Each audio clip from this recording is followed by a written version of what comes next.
Bueno, entonces pues vamos a orar por David ya para empezar con la palabra.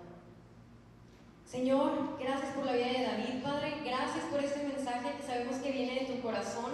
Te pido, Señor, que tú hables con denuedo a través de David.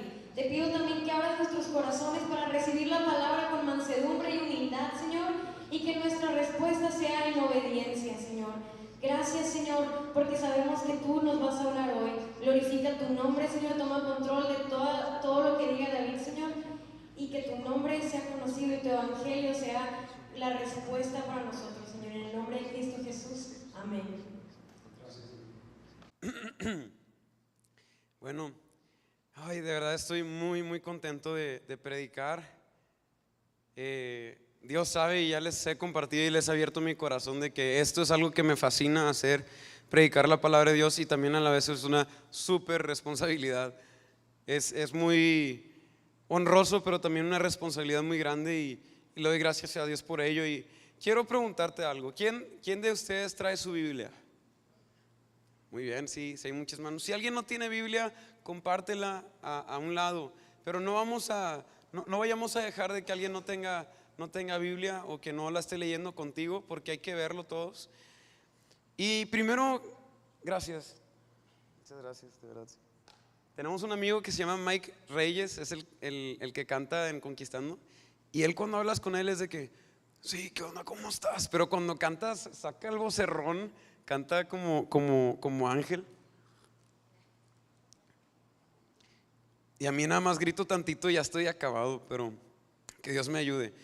Y bueno, queremos abrirte nuestro corazón y lo que Dios nos ha estado hablando en todo este tiempo. Dios nos ha estado retando. Dios nos ha estado confrontando acerca de qué tanto conocemos su palabra. Y no, la palabra de Dios, las escrituras. Y no en un sentido de orgullo, no en un sentido de ponerme a pelear de que sí, yo sé esto que tú no. No, sino que estemos preparados para predicarla, que estemos preparados para que cuando venga el enemigo a querer como tumbarnos, que nosotros tengamos la espada, que es la palabra de Dios, y podamos ¡zas!, cortarlo, ese ataque que quiere venir, cortarlo, y también con el escudo de la fe, teniendo fe y defendiéndonos de los dardos del enemigo.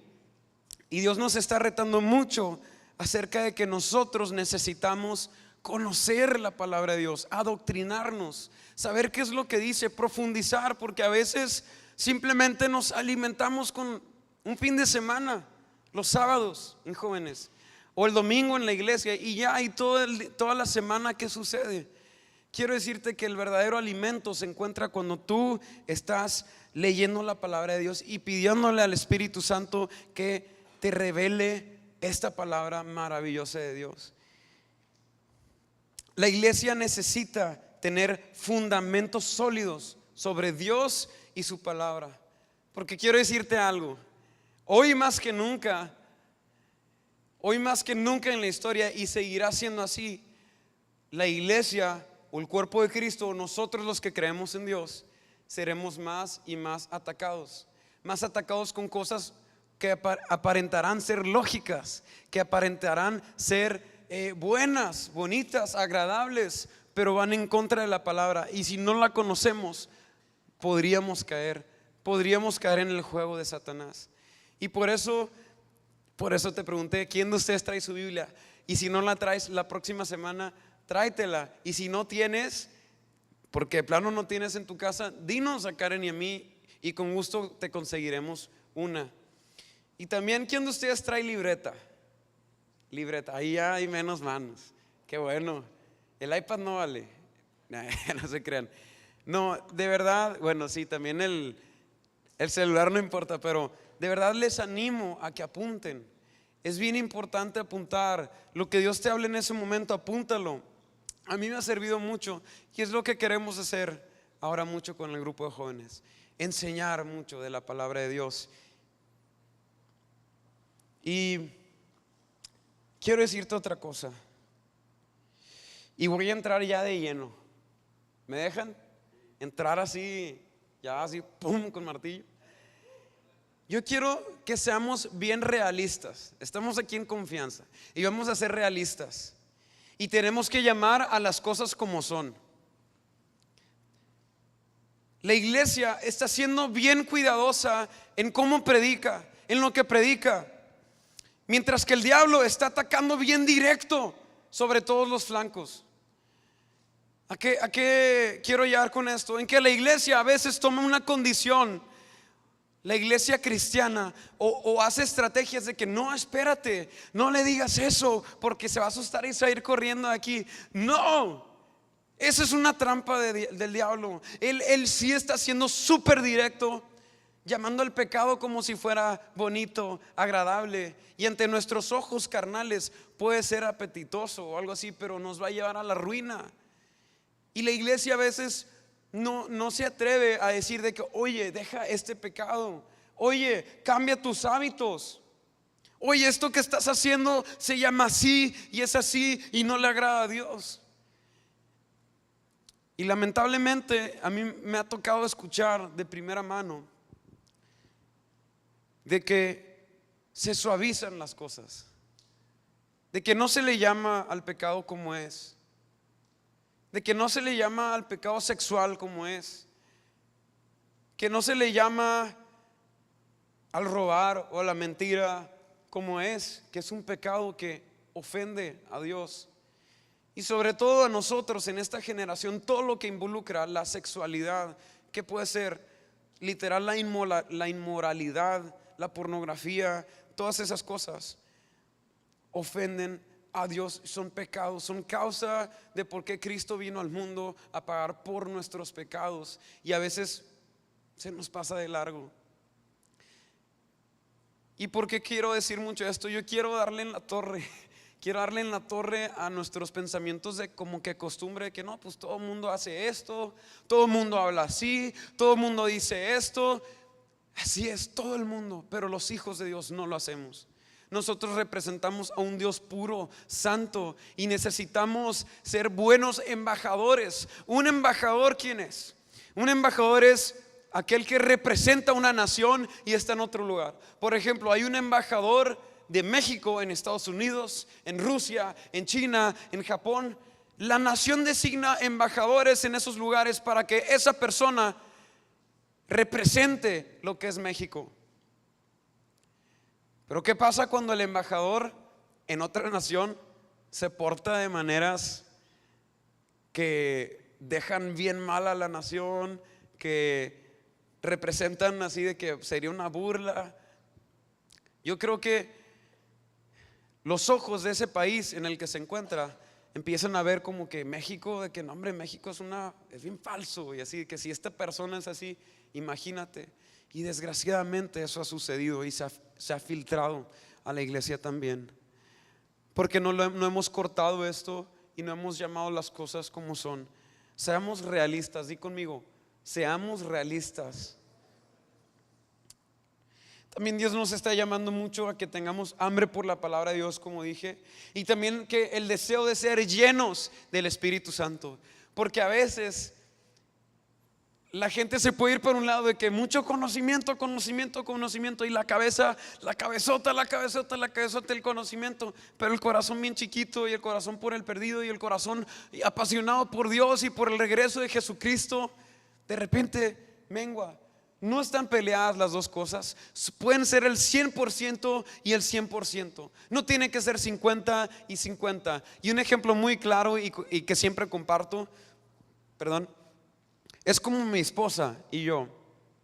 En las pláticas prematrimoniales nos decían de que, hey, no se trata de que ella vaya a poner el 50 y yo también el 50. De que bueno, 50, entonces hay un pedazo que pues me retraigo, y dependa cómo tú des, yo también doy. No, es yo doy el 100% y ella también da el 100%. Y yo muero a mí mismo. Yo a veces cuando quiero hacer algo, pero sé que a ella le gusta más algo, prefiero hacer como a ella le gusta, aunque atente contra mi voluntad o mis deseos o mi carnalidad. Entonces las cosas deben de ser así en el reino de Dios y para los hijos de Dios. Seamos adoctrinados de la palabra de Dios y también seamos emocionados y llenos de su Espíritu Santo. Tenemos que volver, amigos, a las enseñanzas que nos dejó Jesús Eso habla claramente, dice Juan 14:26. Jesús nos mandó que guardáramos todas las cosas que Él nos enseñó. Eso dice Juan 14:26. Y dejó su Espíritu Santo como nuestro ayudador. Me encanta ese atributo o ese nombre que se le pone al Espíritu Santo. A veces le llama consolador y así, pero también se le llama, y es un sinónimo, que es el ayudador, que nos va a ayudar a poder mantenernos fieles en esto, que aunque vaya contra nuestra naturaleza pecaminosa, que seamos fieles. Él nos ayudará. Y también Dios nos ha estado hablando bastante, y estamos con una preocupación de que ahorita hay una costumbre y una corriente que está queriendo deshacerse de las generaciones anteriores, que está queriendo deshacerse de los que ya recorrieron mucho camino y que tienen tanta sabiduría, tanto conocimiento, tanta experiencia para enseñarnos. Y ahorita típico, así el joven como que ya papá, es que yo puedo solo y así. Y es de que bueno, el papá de que bueno, ahorita se va a tropezar y va a venir a preguntarme. Y eso está sucediendo hoy en día también en la iglesia, y nos preocupa mucho de cómo la iglesia está queriendo, como los jóvenes o así, está queriendo mantenerlo así y ya ignorar a los que ya tienen experiencia. De repente se hacen eventos y si te fijas ya no invitan a los mayores porque piensan que no va a pegar, porque lo que hablan a lo mejor no es así chido, llamativo. Pero tenemos que ser realistas. Lo que va a convertir a la gente es la palabra de Dios, es la sana enseñanza. Y esas personas de antaño que están detrás de nosotros, que abrieron brecha, tienen tanta enseñanza, y te invito a que escuches como Charles Spurgeon o gente que ya está muerta, Leonard Ravenhill, que consideres y busques consejo de los pastores también, que busques y que vayas, oye, me está pasando esto. Ellos han vivido tantas cosas, nosotros llevamos un poquito más adelante que ustedes y también pueden venir con nosotros, pero de verdad son cosas que queríamos entrar y quería dar como introducción ya para ahora sí meterme de lleno. Y bueno, no sé si vieron en las redes sociales cómo se llamaba esta predicación, pero tiene todo que ver con lo que dije ahorita en la introducción. Y esta predicación se llama verdadero cristianismo. El verdadero cristianismo. Pero sabes que yo no puedo hablar de un verdadero cristianismo si no hablo del centro del cristianismo. ¿Y qué es o quién es el centro del cristianismo? Jesucristo. Cristo Jesús es el centro del cristianismo. Antes de saber qué es el cristianismo o cómo ser un verdadero cristiano, primero debemos conocer quién es este Cristo. ¿Estás listo para conocer a Jesús? Te pregunto, ¿estás listo para conocer quién es Él? Esa persona que trastornó al mundo entero, que hace más de 2000 años vino a la tierra y que fue tan impactante su venida que incluso nuestro calendario está partido antes de Cristo y después de Cristo. Antes de repente como que, sí, hace, pero te pones a pensar de que, wow, o sea, ¿qué clase de persona entre las miles de millones vino? ¿Quién es este Jesús que marcó los tiempos? ¿Quién es este Jesús que han pasado miles de años y su evangelio, su buena noticia ha llegado aquí a este momento y nos mantiene fieles? Y quiero platicarte un poco de su historia, de Jesús. Voy a dártelo un poquito cronológico. Una vez compartí esto. Primero que nada quiero que vengas conmigo a Isaías 6. Isaías 6.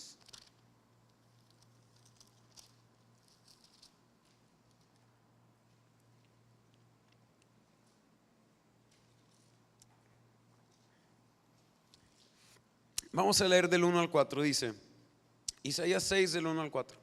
Dice: en el año que murió el rey Usías, vi yo al Señor sentado sobre un trono alto y sublime, y sus faldas llenaban el templo. Por encima de él habían serafines. ¿Qué habían? La namasjera me estás haciendo caso. ¿Qué habían? Serafines. Cada uno tenía 6 alas. Con 2 cubrían sus rostros, con 2 cubrían sus pies y con 2 volaban. Y el uno al otro daba voces diciendo: Santo, Santo, Santo, Jehová de los ejércitos, toda la tierra está llena de su gloria. Y los quiciales de las puertas se estremecieron con la voz del que clamaba. Se estremecieron con la voz del que clamaba, y la casa se llenó de humo. Hasta ahí. Quiero darte una enseñanza muy especial que hay en la Biblia. En la Biblia, por ejemplo, cuando dice Señor, Señor, a veces cuando lo ves, dice Señor con todos en mayúscula, o en inglés dice Lord y dice todos en mayúscula, todos de que L-O-R-D están en mayúscula. Y eso quiere decir que se está hablando de Yahvé. Es el tetragramaton, que es el YHWH, que nosotros lo conocemos como Jehová. Está hablando, eso es Lord. Y cuando viene Señor con S mayúscula y lo demás en minúscula, está hablando de Jesús. Está hablando de Cristo. Entonces tú puedes diferenciar, tú puedes entender cómo suceden las cosas incluso en el Antiguo Testamento. Y Señor quiere decir Adonai. Adonai es la palabra hebrea, me parece que se refiere con Señor de S mayúscula y lo demás minúscula, Adonai. Y Adonai significa el soberano. Di conmigo, el soberano. ¿Y cómo puedo confirmarte esto? Dice Salmos 110:1. Si lo estás anotando, Salmos 110:1. El rey David tuvo una revelación celestial en donde dice: Jehová dijo a mi Señor, o a veces dice, el Señor le dijo a mi Señor: siéntate a mi diestra hasta que ponga a tus enemigos por estrado de tus pies. Si tú te fijas, bueno, Jehová Yahvé le dijo a mi Señor Adonai: siéntate a mi diestra hasta que ponga a tus enemigos por estrado de tus pies. Y tanto los judíos como nosotros los cristianos consideramos este salmo como un salmo mesiánico del Mesías. Todavía no había venido Jesús, pero ya profetizaba que venía el Mesías, el Salvador, Jesús. Y esto fue confirmado por nada más y nada menos que el mismo Jesús en Lucas 20:42, cuando él le explica: a ver, ¿quién es mayor, David o el Mesías? Y dice, y entonces ¿cómo es que dijo el rey David? De que le dijo el Señor a mi Señor: siéntate a mi diestra hasta que ponga a tus enemigos por estrado de tus pies. Y ahí viene Señor en mayúsculas y Señor con S mayúsculas y los demás en minúsculas. Entonces, ahorita vas a ver por qué te estoy diciendo y te estoy explicando. El versículo 1 dice: en el año que murió el rey Usías, vi yo al Señor. Está diciendo Isaías, el profeta Isaías está hablando, sentado sobre un trono alto y sublime, y sus faldas llenaban el templo. Cuando el rey Usías murió, Isaías tuvo una visión de un trono.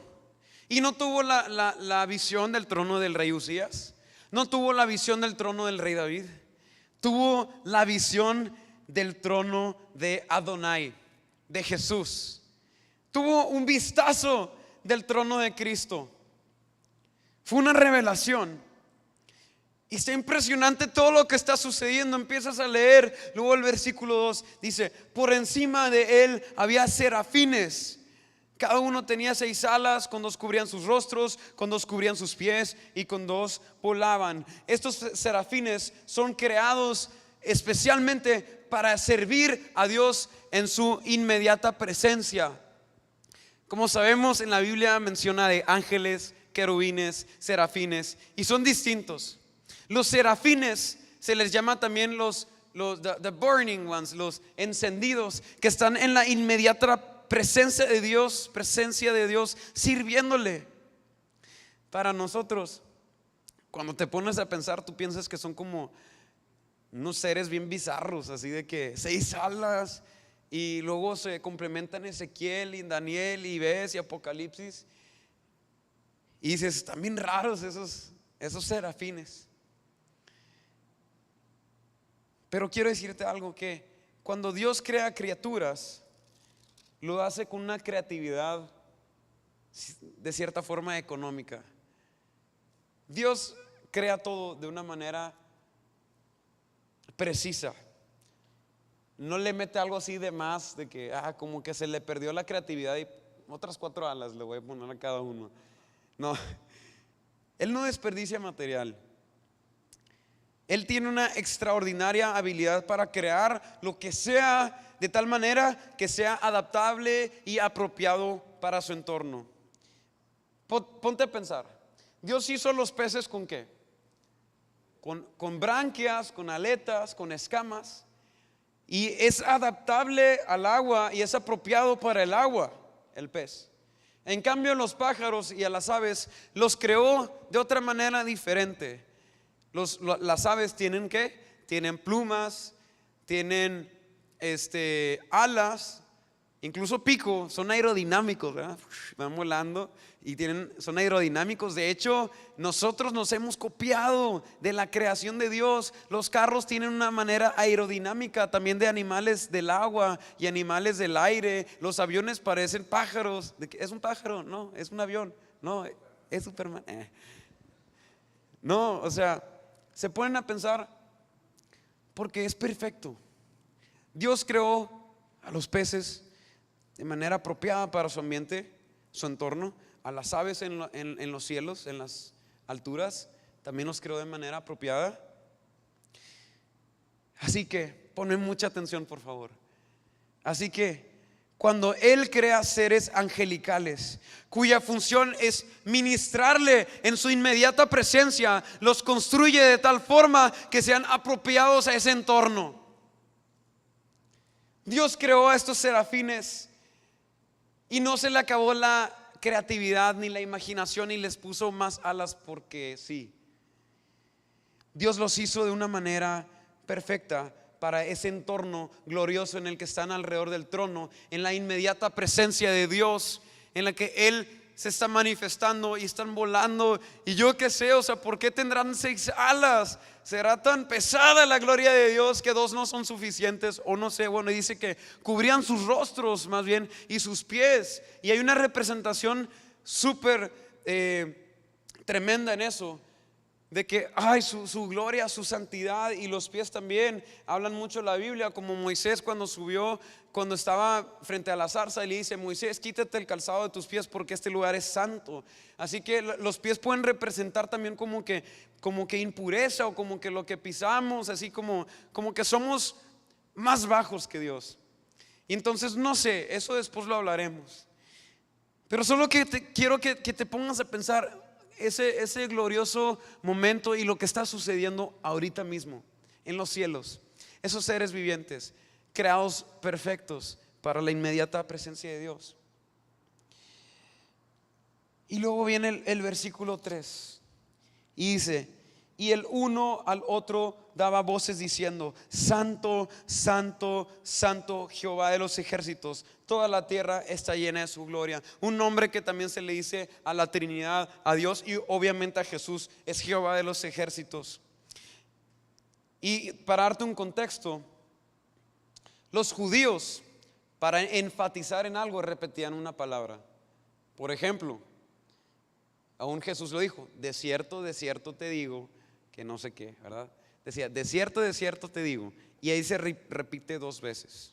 Es para enfatizarlo. Es como si para nosotros ahorita sería ponerle el bold, el negritas, de que pum, esto es importante, o subrayado, o ojo, no sé. Los judíos, cuando escribían o cuando decían algo de cierto te digo esto, pon mucha atención.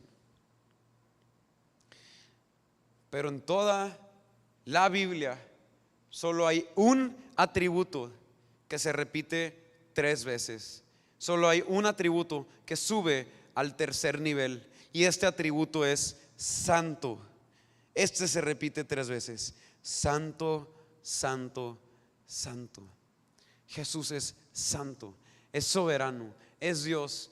Lo que está sucediendo donde Él está, el trono glorioso, dice en Ezequiel que está como de zafiro, y que relámpagos hay en el trono, y lo puedes leer también en Apocalipsis y en Daniel, y que salen truenos y está glorioso, y hay millones de ángeles alrededor del trono y sucediendo cosas impresionantes.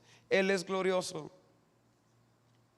Y luego dice el versículo 4: y los quiciales de las puertas se estremecieron con la voz del que clamaba, y la casa se llenó de humo. Donde estaba Isaías y que tuvo la visión, y luego donde estaba físicamente, empezó a temblar. Las paredes, las puertas, los quiciales del templo temblaron ante la voz, y se llenó de humo el lugar. Y quiero que nos preguntemos algo. ¿Cómo vemos que esas partes de la creación inanimadas, como eso de lo de las puertas y todo, las partes de la creación inanimadas, sin vida, sin inteligencia, tuvieron el buen sentido? Escúcheme bien, que tuvieron el buen sentido, esas cosas inanimadas, de sacudirse y temblar ante la presencia de la manifestación de la santidad de Dios. ¿Cómo es posible que un objeto inanimado que no tiene vida se estremece, tiene el sentido común de estremecerse ante la gloriosa presencia de la santidad de Dios, su manifestación santa? ¿Y cómo es que nosotros, creados a su imagen, podemos ser apáticos a su majestad? ¿Cómo es que a veces puede representar mayor gloria una pared o a los animales que Dios ha creado también, y nosotros somos a su imagen y somos indiferentes? Jesús, sí, yo lo amo, Él me ama y no lo conozco, pero es bueno. Necesitamos conocer a Jesús. Necesitamos conocer quién es. Que su santidad nos estremezca, que su esencia sea algo que nos atraiga y que querramos ser como Él también. De verdad quiero llorar con esto que voy a decir, pero hoy en día la iglesia, no hablo de la casa del alfarero, hablo de la iglesia en general, y a veces probablemente yo pueda caer en esto por querer quedar bien con ustedes. Pero la iglesia hoy en día, de manera consciente o inconsciente, está centralizando al hombre, al ser humano en el cristianismo, como si todo se tratara del ser humano, como si el ser humano fuera el sol y todo gira alrededor del hombre. Se está entendiendo todo completamente al revés. El centro del cristianismo es Cristo, es Jesús. La iglesia cree que debe enfocarse en el hombre, ser cuidadoso con él y no asustarlo.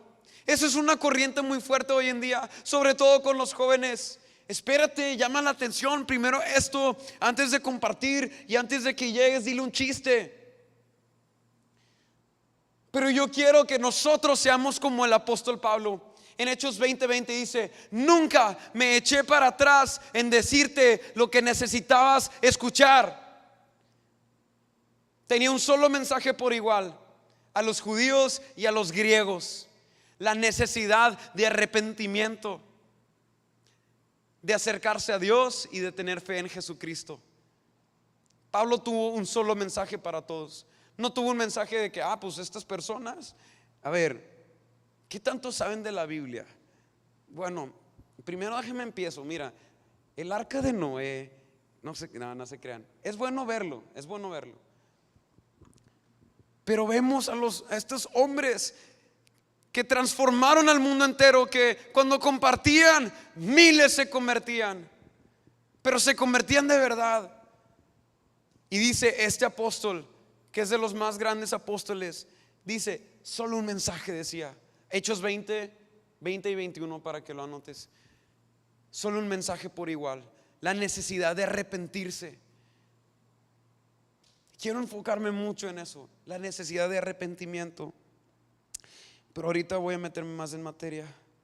La iglesia cree que debe enfocarse en el hombre, ser cuidadoso. No lo asustes. Al contrario, la solución está en que suceda lo que sucedió con Isaías. Si sigues después de ahí, en el versículo 5 dice: entonces dije, Isaías sigue hablando, entonces dije, ay de mí que soy muerto, porque siendo hombre inmundo de labios y habitando en medio de pueblo que tiene labios inmundos. Han visto mis ojos al Rey, Jehová de los ejércitos.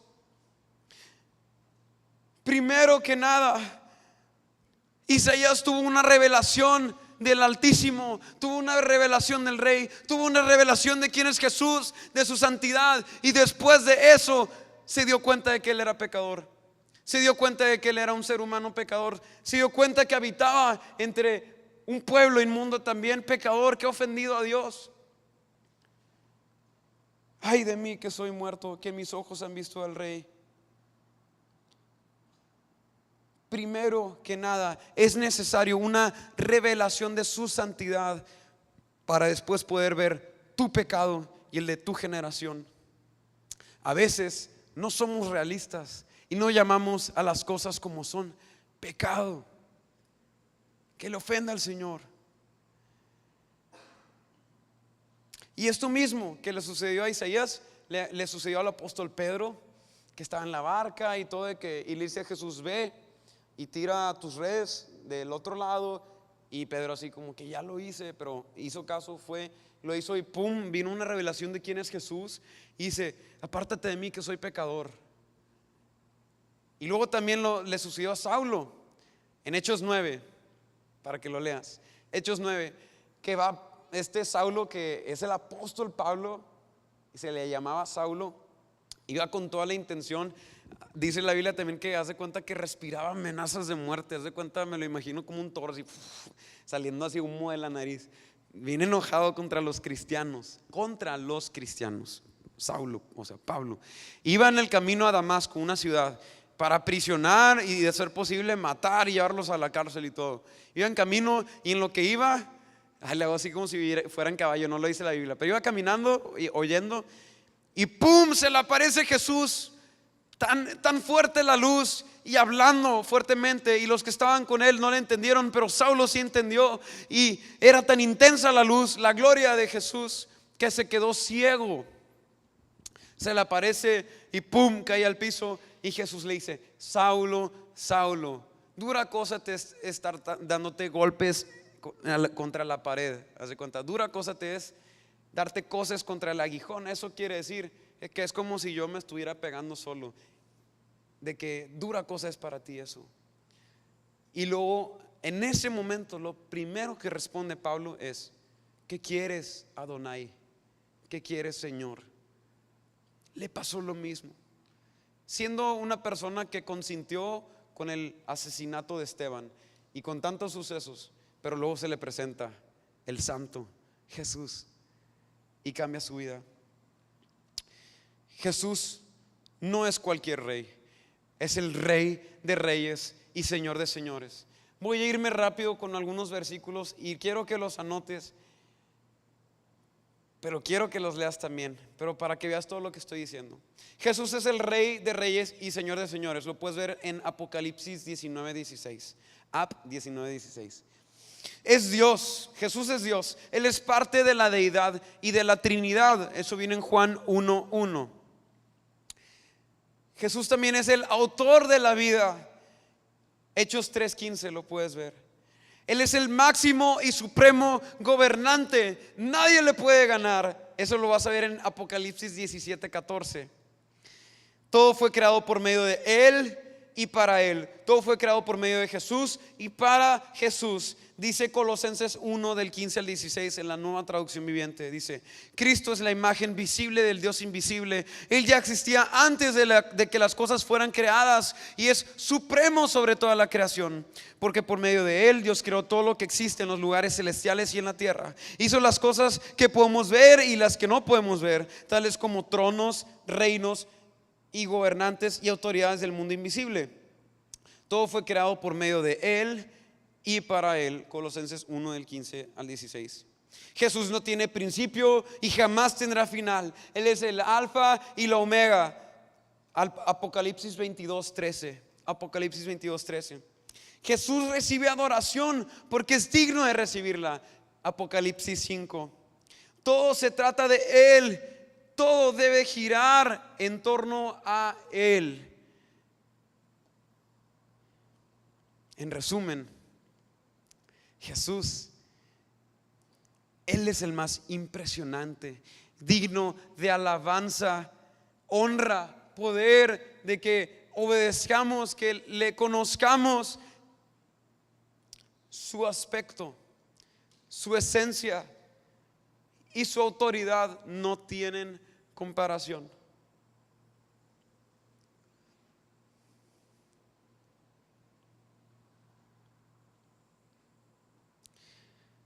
Y este Jesús impresionante que vemos cómo es, y que Isaías tuvo esa revelación,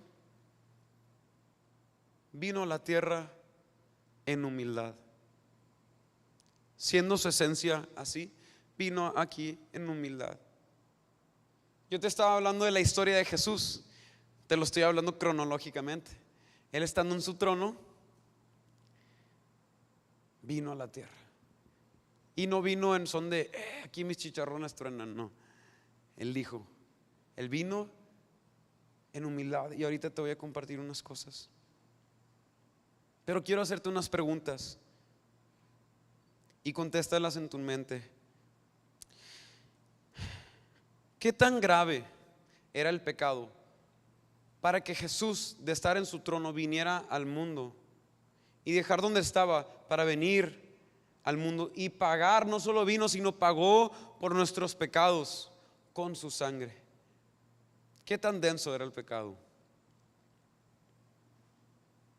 Y también te quiero preguntar, ¿qué tan grande es el amor de Jesús para haber venido? No solo qué tan grande el pecado, sino qué tan grande es su amor para haber venido a pagar por mí, a pagar por ti. ¿Quién podría habernos enseñado mejor del reino que el Rey mismo? ¿Quién nos pudo haber enseñado del cristianismo que el mismo Cristo? Y vino a la tierra a enseñarnos. Un rey sabe cómo funciona su reino. Él es el Rey de reyes y Señor de señores. Y Él habla de este reino celestial y quiere que este reino celestial sea aquí en la tierra como es en los cielos. Es la oración que Jesús le enseñó a la gente. Así como es en el cielo, que se haga en la tierra. Venga a nosotros tu reino. Y sabes que el mismo Rey vino a compartirte cómo se hacen las cosas. Es como si el embajador, de que en vez de que estuviera, o sea, bueno, sí, ya nos delegó a nosotros, pero hubo un momento en que ¡pum!, vino el mismo Rey a enseñar a la tierra cómo es su reino y nos encomendó ahora a nosotros. Él se fue y ahora te dejó a ti y a mí. Nos encomendó compartir de este reino. Un rey establece orden, leyes, actividades, incluso también recompensas. Y Él, de estar sentado en su trono, vino a la tierra sin siquiera importarle quién es Él, cómo es Él, lo que merece, etc. Filipenses 2. Eso lo puedes leer en Filipenses 2. Pon mucha atención con esto que voy a decir. Él de habitar, y esto lo compartí una vez en Núcleo hace mucho, dice, Él de habitar entre la perfección y sentarse en su trono rodeado de gloria, vino a habitar entre la imperfección y a sentarse en medio de un pueblo pecador. Él estaba sentado en su trono, todo perfecto, rodeado de ángeles perfectos. Y Él, de estar sentado en la perfección, rodeado de perfección, vino a un pueblo pecador imperfecto, a sentarse en el zacate, a sentarse en el pasto, a sentarse en mesa hecha de madera, hecha y con gente pecadora. ¿Quién es este Jesús? Jesús es nuestro Rey y también es nuestro Maestro. Él nos enseña y sus enseñanzas las dejó en su palabra. Él es el Mesías, el Cristo, y nosotros somos sus seguidores, somos cristianos si hemos creído en Él y nos hemos entregado a Él. Quiero que analicemos la relación entre la humanidad y Dios. Antes no había relación estrecha. Bueno, primero en el principio sí había. Dios creó al hombre, a Adán y a Eva, y había una relación directa. Dice Génesis 1:1, que Dios hizo los cielos y la tierra. Y cuando habla eso, siempre me encanta compartirlo y decirlo, que en inglés es más fácil entenderlo. Cuando dice los cielos y la tierra, dice the heavens and the earth. No está diciendo como que los cielos que tú ves aquí, sino los cielos como donde habita Él. Y la tierra, y había una conexión y estaban juntos, pero a través del pecado hubo esa separación. El pecado nos separó de Dios. Tan fuerte fue el pecado. No porque Dios sea menos fuerte, sino que era grave el asunto. Dios, siendo santo, no podía estar habitando o no podía estar ante la inmundicia del pecado. Eso nos separa de Dios, el pecado. Él es puro, Él es santo, no hay mancha en Él. Y entonces no había una relación estrecha. Los seres humanos violamos la santa ley de Dios y hay consecuencia por eso. En Romanos habla de que la paga del pecado es muerte. Lo que tenemos que pagar, la paga de nuestro pecado es la muerte. Y lo veíamos, y hace rato Dana lo leía. ¿Qué hacían antes? Por si no sabías, antes hacían sacrificios de animales, y así lo puso Dios, de que oye, tiene que haber derramamiento de sangre. Y en el libro de Levítico viene que si pecas de esto es una paloma, y si pecas de esto una tórtola, si pecas de esto un becerro, era un derramamiento de sangre. El pastor dice una carnicería era ahí, de que se derramaba y derramaba sangre y simplemente el ser humano no podía. Y a Jesús se le conoce como el Cordero de Dios, que así como los corderitos los llevaban a matarlos y a derramar su sangre, Jesús, como Cordero de Dios, fue a la cruz y derramó toda su sangre. Y dice el libro de Hebreos que su sangre fue suficiente y que ya no más tenemos que hacer derramamiento de sangre, y que solo lo que tenemos que hacer es confiar en su sacrificio. Esa es la solución, el sacrificio de Jesucristo. Aquellos que creen en Jesús reciben el perdón del pecado y adquieren una nueva vida en el Espíritu Santo. Para mí es muy importante tocar todo esto porque quiero que entendamos quién es Jesús y también el peso del pecado. Y te lo repito para que se te grabe. Y ahora quiero pasar también cómo es la vida de un verdadero cristiano, siendo un verdadero cristiano. Y algo que puede enseñar o medir, y la evidencia de nuestra conversión son los frutos, y lo habla la Biblia, son los frutos. Colosenses 1, 9 y 10. Vamos ahí, Colosenses 1, 9 y 10.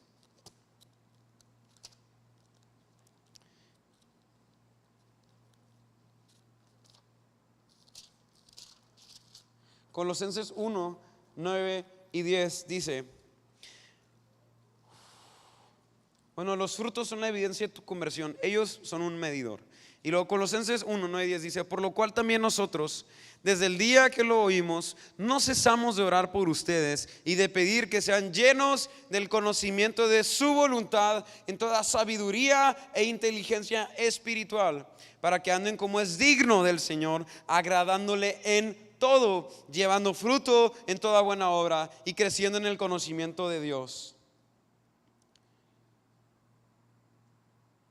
Conocer la voluntad de Dios en toda sabiduría e inteligencia espiritual es lo que está orando Pablo. ¿Y qué es la sabiduría? ¿Qué es la inteligencia? La respuesta la puedes encontrar en Proverbios 9:10. Te dije que te iba a dar un chorro de versículos, que más vale que si estés anotando, o si no lo vuelves a escuchar. La respuesta la encuentras en Proverbios 9 y 10, que dice: el temor de Jehová es el principio de la sabiduría, y el conocimiento del Santísimo es la inteligencia. El temor de Jehová es el principio de la sabiduría, y el conocimiento del Santísimo es la inteligencia. ¿Qué quiere decir esto? Temer a Dios significa temer a huir de Él. Significa temer a buscar refugio, alegría y esperanza en cualquier otra cosa o en cualquier otro lugar que no sea en Dios. Significa tener presente qué perspectiva de miedo es dejar de confiar y depender de Dios para satisfacer nuestras necesidades. Eso es el temor de Dios y la inteligencia. El temor del Señor, por lo tanto, es el principio de la sabiduría. Es el principio de la sabiduría. No solo en el sentido de que es lo primero o el primer paso en una sabia manera de vivir, sino que también es el sentido de que todas las características posteriores de la sabiduría fluyen del temor del Señor como un río que fluye de un manantial. ¿Qué quiero decir? Que el temor de Dios es algo que a veces es medio malinterpretado y que está difícil de decir, de que no, es que no es miedo. Quiero decirte que temer al Señor, y cuando conoces a Dios, de cierta forma sí te da miedo. No en un mal sentido. Pero si te fijas en la Biblia, cuando a gente se le aparecían ángeles, caían al suelo así, aterrorizados. Cuando a Juan se le aparece Jesús, así tirado en el piso, y Jesús tuvo que poner su mano, lo tocó y lo levantó. Caes así como muerto, dice la Biblia. Y a mí me ha pasado, y le he compartido a algunos, de que de repente, y sé que a Karen y a algunos también, de que en el cuarto, Señor, aquí con el moco, así, Señor, te amo, en mi intimidad con Dios, en el secreto, alabándolo, y de repente empiezo a sentir, miedito. Su gloriosa presencia es temible. Sí puede ser un sinónimo de miedo, pero no un miedo como el del diablo. No sé si me voy a entender. Es difícil porque nuestro lenguaje es limitado, pero no lo entendemos como temor. Un temor santo, un temor reverente. Sí, es de que vienes a Dios y tienes reverencia, sí, pero también es o sea, Él es glorioso. Y de repente, estando así, voy a prender la luz. Me dio miedo. Es que Él es temible. Y más te vale creer en un Dios temible y poderoso, porque cuando viene la prueba, cuando viene la tentación, o cuando viene la incertidumbre en tu vida, no sé lo que puedas estar pasando. Puede que sean cosas económicas en tu familia, puede que sean cosas de salud, o puede que sean cosas de que te tachan y te dicen y esto, y te importa mucho lo que te hacen los demás. Pero cuando tienes un Dios temible, cualquier problema está chiquitito. Pero ¿qué pasa cuando tu Dios es un Dios? Sí, Diosito me ama, Diosito, y Diosito. Y viene una prueba, es que, o sea, sí, pero Dios sabe que está difícil, y sí, ya sé que no he ido a la iglesia, o sí, que ya sé que no he leído la Biblia, pero es que he tenido que hacer esto y el otro, y no sé si me voy a explicar la diferencia. Necesitamos orar, y Karen está de testigo. De mis mayores oraciones que he hecho en mi vida es: Dios, danos temor de ti. Danos temor de ti. Menospreciamos quién eres. Nos vale, comparamos con un cacahuate a veces, de que bueno, ahorita pido perdón, voy a hacer esto. Ya sé que a Dios no le agrada, pero el pecado hizo que Él de su trono viniera a la tierra. Y no solo venir, imagínatelo, quiero que uses tu imaginación. Es más, ponte a imaginar que si Jesús estuviera aquí y que el trono estuviera aquí. Aquí está Cristo, rodeado de seres serafines, gritando no solo santo, santo, no, santo, y dice, y uno a otro daba voces clamando y diciendo: santo, santo, santo es Jehová de los ejércitos. Clamando a gran voz, cubriendo sus rostros, su gloria siendo tan fuerte. Él no puede disminuir quién es. Él es glorioso, y por eso es que reaccionamos, y los seres celestiales reaccionan, y por eso los quiciales del templo tuvieron el buen sentido de estremecerse. Y cuando nosotros tenemos la revelación de Cristo, temblamos ante su presencia, y también lo conoces como es verdaderamente. Él estando en su gloria, su trono, como dice Filipenses 2, no estimó el ser igual a Dios como a cosa a que aferrarse. Vino al mundo. Y me encanta como dice la Biblia que Él vino al mundo. ¿Y sabes qué hizo una vez? Es de las cosas que más me quebrantan de Él, que Él, siendo un rey soberano, glorioso, todo, ahí ves una escena que Jesús le está lavando los pies a sus discípulos. Los pies que te dije que representan inmundicia, que lo que hacían los judíos y todo, y estaba esa costumbre de que cuando caminaban ellos usaban como tipo chanclas o guaraches. Y pues obviamente caminando en la tierra no había como aquí ahorita, haz de cuenta, no era como ahora tan sofisticado y tan limpio y fabuloso y lo que quieras. Iban caminando y llegaban a un lugar, y antes de entrar se quitaban las chanclas o lo que sea y los crocs, y entonces se lavaban los pies para no ensuciar. Jesús le estaba lavando los pies a los demás. Ay, tenemos que conocer a Jesús. ¿Quieres conocer más a Jesús? Vamos a conocer más a Cristo.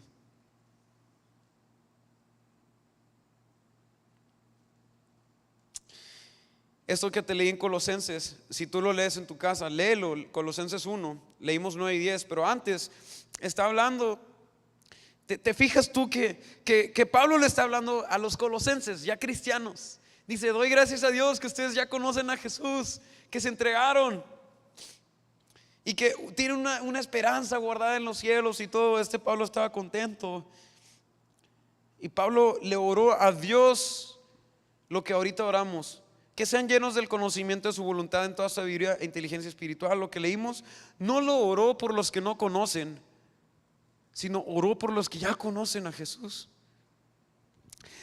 A veces pensamos, pon mucha atención, a veces pensamos que al conocer a Cristo nos volvemos perfectos, y que ya licencia para pecar, Cristo pagó. Licencia de que, mira, aquí está mi licencia, Cristo pagó por mí, pues sí puedo hacer el pecado. No, di conmigo, no podemos usarlo como licencia para pecar. Romanos lo dice. No. A veces pensamos que cuando venimos a Cristo nos volvemos perfectos, y no, nos volvemos santos y seguiremos en el proceso de la perfecta santificación hasta el nivel de Jesucristo. Ahorita ya somos santos, si somos salvos y todo, pero seguimos en un proceso de una santidad perfecta, a la estatura del varón perfecto, que es Jesús. Su nivel es como una montaña, y una vez lo vi así de Andrés Speaker, que era una montaña. Imagínate, usemos nuestra imaginación, imagínate una montaña, el Cerro de la Silla, lo que quieras, aquí, y que haz de cuenta hay un nivel, y abajo de este nivel es de que no eres santo, y arriba de esa montaña sí eres santo, y en la cumbre está la santidad de Dios, la santidad de Cristo. Nosotros, antes de conocer a Cristo, quiero decirte algo, eras enemigo de Dios. No eras un pan de Dios, enemigo de Dios. Es algo que se necesita compartir. Pero Él, en su gracia, en su amor, te ha llamado. Dice la Biblia que tú le puedes llamar al Señor, Adonai, el soberano, Salvador, gracias al Espíritu Santo, y porque Él te ha llamado. Y entonces de ahí, de abajo, imagínate como si hubiera agua abajo o algo así, te subió ahora sí a lo verde, que es de la santidad. Pero no se queda ahí, ya estás ahí y tienes que estar subiendo, y durante toda tu vida estarás subiendo hasta llegar al nivel de Jesucristo, cuando Él venga y nos dé un cuerpo glorificado. Porque ahorita este cuerpo de carnita le gusta la carnita, este cuerpo de carne le gusta, pero nosotros luchamos contra el pecado. Como te dije, cuando pecamos no debemos usar Romanos 8:1 como un aromatizante. Dice Romanos 8:1: ahora pues ninguna condenación hay para los que están en Cristo Jesús, los que no andan conforme a la carne, sino conforme al Espíritu. Eso es Romanos 8:1, de que no sé, pecas o peca tu hermano, de que bueno, pero ninguna condenación hay. Eso primordialmente que se está hablando es de la esperanza y de la realidad y la promesa de que no tendremos condena en el futuro, de que no estaremos muertos, sino que Jesús pagó por nosotros. Y no debes de condenarte ya más y de que tú en tus fuerzas intentar en tus obras. Y sí aplica también de que, oye, sé que la regaste, pero no hay condenación. Sí aplica, pero primordialmente es la salvación. ¿Y a qué me refería de que no debemos de usar este versículo como un aromatizante? Imagínate esto, que entras al baño y huele a rayos así, ay, huele horrible, huele a caño, así. Y lo que tú haces, como huele feo, es que agarras Glade o lo que sea, Hill Country, tiene todo. Agarras y lo llenas de aromatizante y ahora está toda una mezcla ahí que te anda durmiendo. Pero lo encubres con un olor rico. Y no, a veces hacemos eso, como que pecamos y tu hermano peca y no te preocupes, ninguna condenación hay. No uses el aromatizante para encubrir su pecado. Tenemos que ir a la raíz de ese olor hediondo. Tenemos que ir a la raíz, tenemos que arreglar las tuberías, ponerle una trampa, no sé, o sea, no sé si conocen en la plomería, pero la trampa que se pone, tenemos que poner esas cosas para que el olor ya no salga, para que ya no fluya ese olor hediondo. No nada más estar parchando las cosas, poniéndole aromatizante. Hay que arreglarlo. Algo tenemos que hacer, pero con la raíz del problema. No sé, Ana Elena, ¿me puedes ayudar? ¿Dónde estás? Aquí está. ¿Me puedes ayudar con el teclado?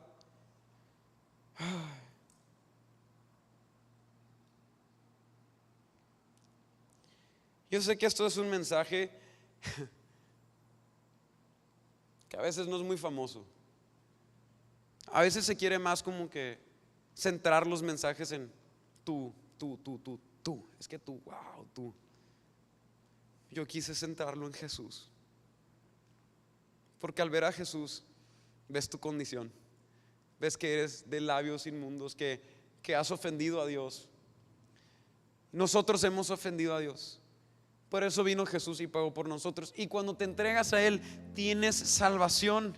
Y la condena ya no aplica para ti. Ninguna condenación hay para los que están en Cristo Jesús.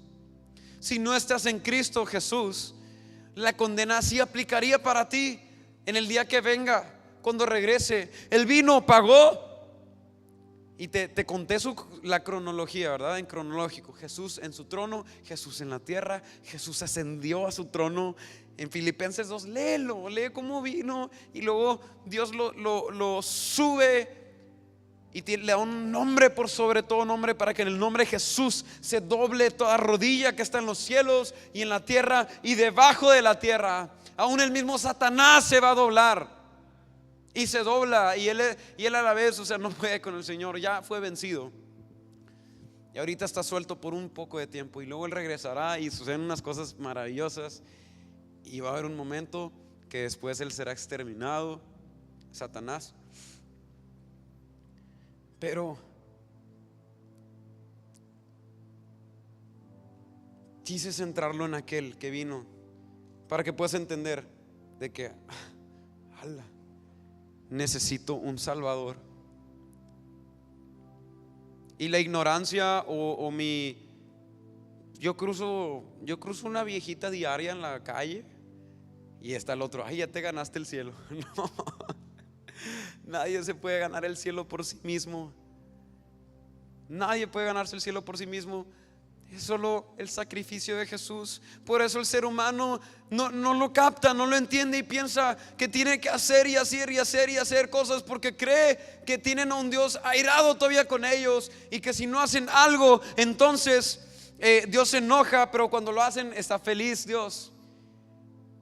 Si hagas o no hagas, cuando tú has confiado en Cristo, Él ya te ama y te ha hecho santo. Pero gracias a esa gratitud, valga la redundancia, te provoca hacer tantas cosas. Te provoca ir y predicar este evangelio a otras naciones, como lo hizo Ana Laura ahorita, donde está Felipe, en el Amazonas, predicándole allá en el Amazonas literal, anacondas y todo eso, predicando a tus amigos, decirles, oye, en amor, estás mal, metiéndote con el chavo, estás mal, no le agrada a Dios. Lo que ves está mal, no le agrada a Dios. Lo que haces, cómo eres con tu familia, cómo eres con los demás, con los maestros, con tus autoridades. Tu rebeldía no le gusta a Dios, es pecado. Necesitas arrepentirte. La necesidad de arrepentirte es apremiante, mi amado. Y a veces no se comparte eso. Necesitamos arrepentirnos de nuestros pecados. Nuestro entendimiento y nuestra costumbre de ver las cosas deben de cambiar. Voy a repetirlo. Nuestro entendimiento y nuestra costumbre. Di conmigo: entendimiento y costumbre. Okay, esas cosas, nuestro entendimiento y costumbre de ver las cosas deben cambiar. Dice Romanos 12:2: no se conformen a este siglo, sino transformen por medio de la renovación de su entendimiento, para que comprueben cuál sea la buena voluntad de Dios, agradable y perfecta. Quiero decirte que cuando vamos contra las conductas y costumbres de este mundo, cuando nuestra manera de pensar la cambia Dios, va a provocar y va a hacer que difiramos del mundo en lo que es agradable y bueno y perfecto. Ya no vas a pensar igual. Ponte a pensar, tus amigos, la verdad, la neta, para ellos es malo ver pornografía, para ellos es malo la inmoralidad, la fornicación, el chisme. Dios aborrece el chisme, porque es como un pequeño fueguito que le dices algo a uno y luego se pasan y se empieza a incendiar como todo un bosque y ya está bien cañón apagarlo en el problema que te metiste. Por eso Dios le choca el chisme. Ponte a pensar, para ellos es agradable, es bueno, pero tenemos que renovar nuestra manera de ver las cosas. Es pecado. No podemos seguir hundidos. Y para salir de ese pozo necesitas conocer bien a Jesús. Yo sé que aunque estemos en Cristo, podemos caer, y a veces como si estuviéramos atados. Pero la solución principal, la única solución, yo puedo decir, y si hay actos también no sé, de que dejar el celular, de la computadora, sacarla de tu cuarto, yo qué sé. Pero la primordial es: ay de mí, que impuro soy, que mis ojos han visto al Rey. Ay de mí, que impuro soy. Reconoce. ¿Y qué pasa después?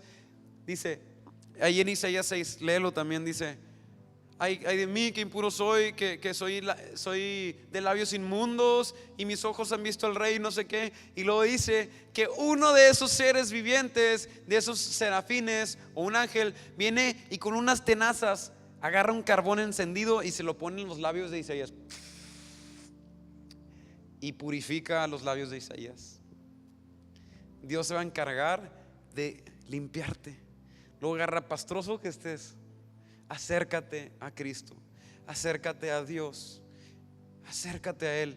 Él no te condena en el sentido de que a Él ¡ala! Eso hiciste. O sea, si tú vienes a Él no va a ser de que pues Dios, quiero que sepas que pues ayer hice esto, y no va a ser como que ¡ala! Eso hiciste, no manches, tú di que estás mal. No, Él es un padre que te abraza. Y lo primero que tenemos que hacer es acercarnos. Soy inmundo, y Él te limpia. Él te viste con vestiduras nuevas, limpias. Y hay un pasaje, el hijo pródigo, que habla que también le pone un anillo, una promesa: eres mío, perteneces a esta familia.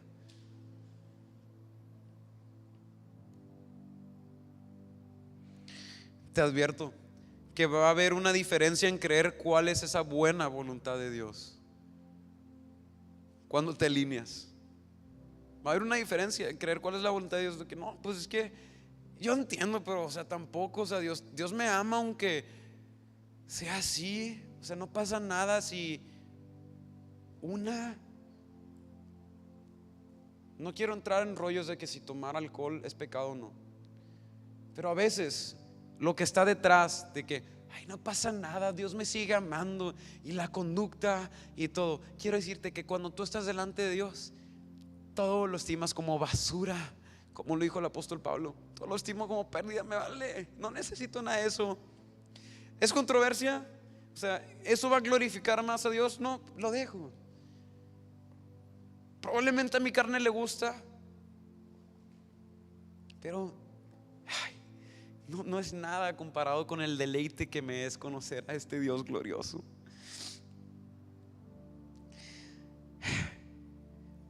Ya para terminar, hay un video bien padre que después lo vamos a mandar al grupo de jóvenes. Lo pasas, mi amor. El grupo de jóvenes que habla de el creyente y el discípulo. Y van a ver ese video.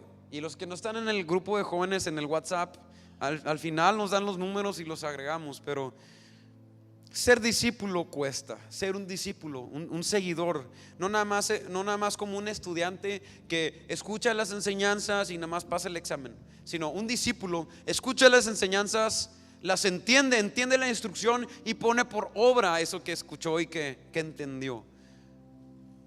Un simple estudiante pasa el examen y ya le vale que eso. Un discípulo lo pone por obra. Y quiero decirte que cuesta ser discípulo. Hay padecimiento y sufrimiento porque vamos en contra de la lógica natural del ser humano. Te van a tachar de loco. No estoy siendo el profeta de la desgracia, es una realidad. Jesús mismo lo dijo. En Juan 16 habla, vas a estar contra la corriente literal, porque todos van al mismo lado, como no sé, como zombies, de que hacia el pecado hacia la muerte, hacia el abismo. Pero tú que has tenido la revelación vas en contra y vas ahí de que golpeándote y te van diciendo qué haces, estás loco, es para allá, tenemos que hacer eso, es lo bueno para ti, ándale, no pasa nada. Va a ser una lucha, pero obviamente hay victoria. En Juan 16:33 lo vemos. Estas cosas Jesús dice esto: estas cosas les he hablado para que en mí tengan paz. No quiero dejar pasar de decirte que, aunque Dios suena muy de que ay, todo va a ser bien gacho y puro sufrimiento, es lo más deleitante. Es lo más deleitante. Yo me acuerdo cuando recibí mi título de ingeniero en mecatrónica. Para mí era de que ay, sí, ya me quiero graduar y no manches, y mecatrónica me fascina y todo. Pero cuando Dios me tocó completamente y que mi amor por Él fue creciendo, no dejé eso. Al contrario, debes de ser un mejor estudiante y un mejor amigo y todo cuando conoces a Cristo. Pero llegó un momento en el que estoy con el título y hasta lo tuiteé, le puse: la luz de Cristo hace que todas las demás luces pierdan su brillo. Cuando te alinees a Él, la luz de Cristo va a ser tan resplandeciente que lo demás que te parecía, es que cómo lo voy a dejar, es que cómo voy a dejar al chavito o a la chavita, es que cómo voy a poder contra este pecado. Te lo digo y te lo profetizo: la luz de Cristo va a resplandecer tanto en tu vida que lo demás va a perder su brillo. No va a tener brillo. Estas cosas les he hablado para que en mí tengan paz. En el mundo tendrán aflicción, pero confiad, yo he vencido al mundo. Amigos, necesitamos ser realistas. No podemos vivir en dos pensamientos, no podemos vivir en pecado y te excusas de que ay, es que como quiera Él me ama y perdón, y se te cauteriza ya como que esa sensibilidad. Por eso quise comenzar que conociéramos a Cristo. Y la verdad, esto solo fue una introducción del verdadero cristianismo. Fue una introducción de Jesús más que nada. Conocer a Jesús primero que nada, a Cristo. Al tú conocerlo, te va a ayudar a vivir el verdadero cristianismo. ¿Por qué no nos ponemos de pie? Ay.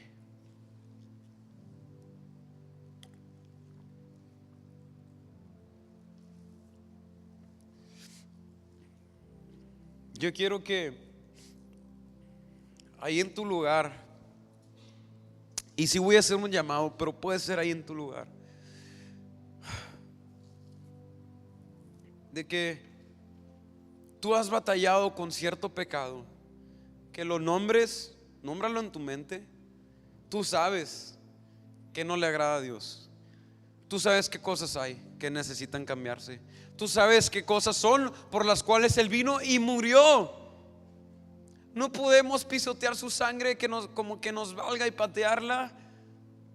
Él vino por ese pecado que tienes y que sabes cuál es. Y ahí en tu lugar vamos a levantar un clamor de que Dios, he batallado con esto. Mi naturaleza me guía a esto, me inclina a esto. Yo necesito conocerte, conocer tu santidad, conocer quién eres. Como el mensaje que compartió Karen de la santidad de Dios, cómo nos sirvió.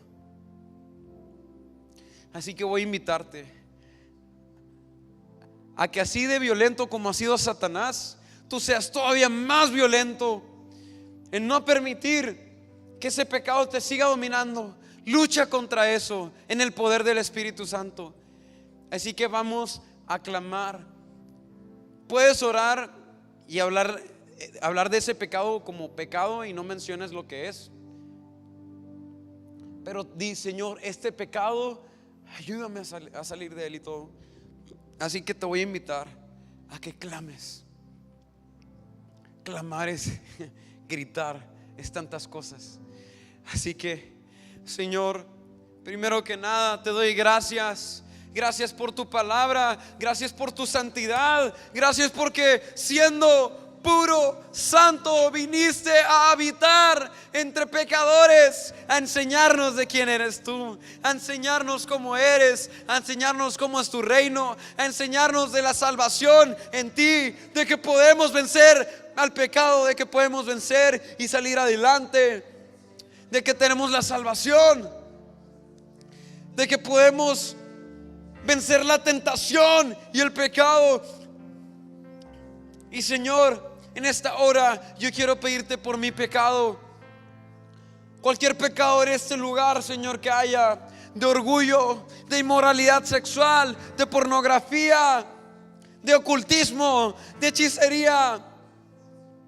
En el nombre poderoso de Jesús, que seamos libres de toda atadura.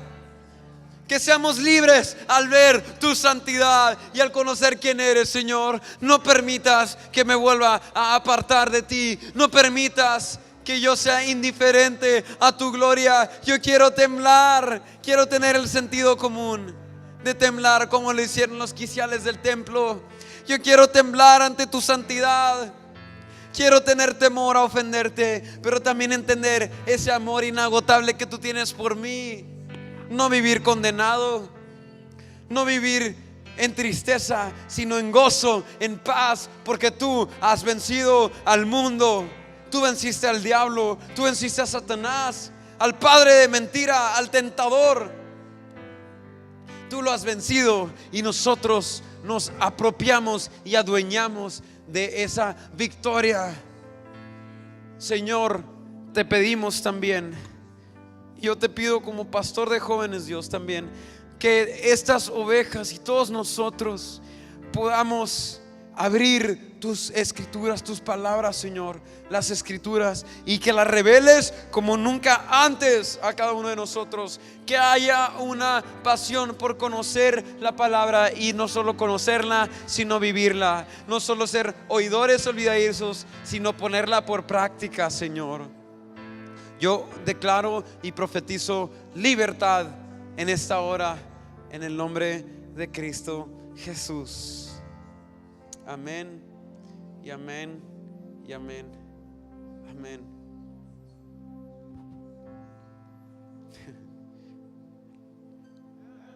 Amén.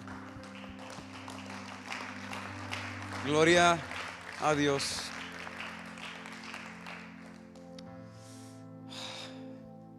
¿Quién quiere seguir conociendo más a este Cristo? ¿Quién quiere seguir conociendo más a Jesús? Es lo mejor que nos puede suceder, seguirlo. Va a parecer como si fuera una locura. Es una locura para el mundo, pero no hay mejor cosa, no hay mayor deleite que estar con Él. Amén.